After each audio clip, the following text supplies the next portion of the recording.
बड़े बड़े जुआ शराब सब ऐप पड़ गया उसमें।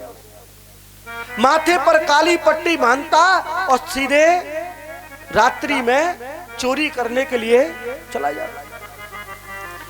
वेश्याओं का गमन किया और एक दिन वेश्याओं ने अपने मन में विचार किया कि अगर राजा को पता चल गया, राजा को पता चल गया कि जो धुंधकारी चोरी करता है तो इसको तो पकड़ेगा ही पकड़ेगा, लेकिन इसके साथ में दंड हमें भी भुगतना पड़ेगा। वेश्याओं ने ये प्लान बना लिया।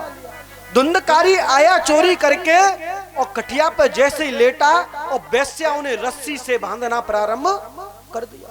धुंधकारी को बांध दिया कटिया से। जैसे ही धुंधकारी को बांधा और बांध करके उसके मुंह में जलते हुए अंगारे ठूस दे। जलते हुए अंगारे बाकी छाती पर रख दिए।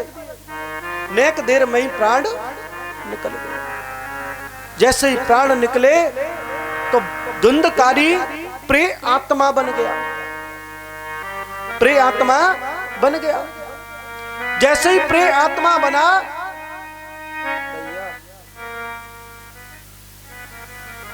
जैसे ही प्रे आत्मा बना और प्रे आत्मा बन करके अपने माँ बाप को सताने लगा।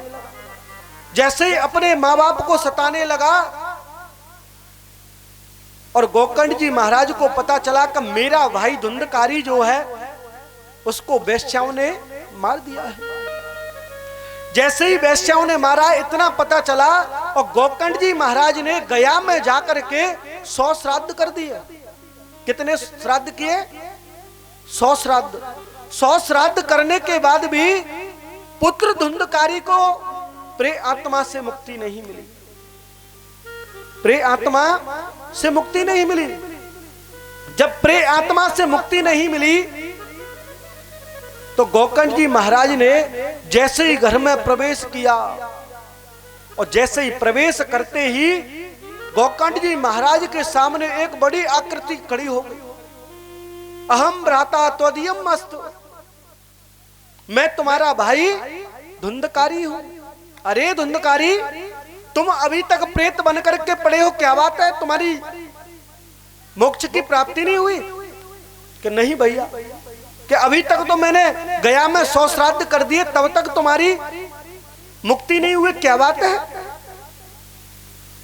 तब तक तुम्हारी कोई मुक्ति नहीं हुई, क्या बात है?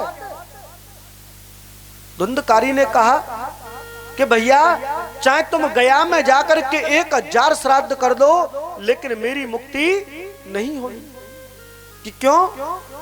कि गया का श्राद्ध, गया में श्राद्ध करने जाते हैं वे, लेकिन मुक्ति नहीं होती है। भैया आप कोई दूसरा उपाय सोचो। गोकर्ण जी महाराज ने कहा, देखो भैया, अब रात तो मुझे काट लेने दो, सुबह कोई ना कोई उपाय मैं करके आऊंगा। जैसे ही रात्रि काटी और जैसे ही सुबह हुआ और गोकर्ण जी महाराज ने सबसे पहले सूर्यदेव भगवान को नमस्कार किया कि हे सूर्यदेव भगवान, जिस व्यक्ति को वेश्याओं ने मार दिया हो, वो प्रे आत्मा बन गया हो, उस व्यक्ति की मुक्ति के लिए क्या उपाय करना चाहिए? साक्षात सूर्यदेव भगवान प्रकट हो गए।